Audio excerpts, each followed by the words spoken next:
வந்து மாதாவை நாங்கள் ஏன் இப்படி தேடி வரோம்னா,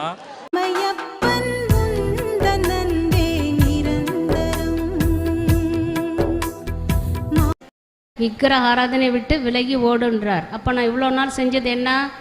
விக்கிரக ஆராதனை தான். அது இன்னும் எனக்கு ஒரு ஒரு ஒரு விழிப்பு கொடுத்துச்சு. நம்ம செஞ்சது தவறு. இது யாரும் சொல்லவில்லை, எனக்கு வேதம் சொல்லுகிறது. சிலை வழிபாடு செய்யக்கூடாது அப்படின்னு, புனிதர்கள் வணக்கம் செய்யக்கூடாது கர்த்தர் வேதம் சொல்லுகிறது.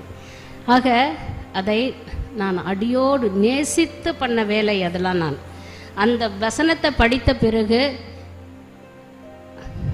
அது வெறுப்பு, அதன் மீது வெறுப்பு வந்தது எனக்கு. திருச்சபையே ஜாக்கிரதையாய் மனம் திரும்பு, குளிருமின்றி அனலுமின்றி வெதுவெதுப்பாய் இருப்பதால் கர்த்தர் உன்னை வாயினின்று வாந்தி பண்ணி போடுவார். மரணமோ ஜீவனோ, மரணமோ ஜீவனோ, எது வேண்டும் இன்றே தீர்மானம் செய்வாய், எது வேண்டும் இன்றே தீர்மானம் செய்வாய்.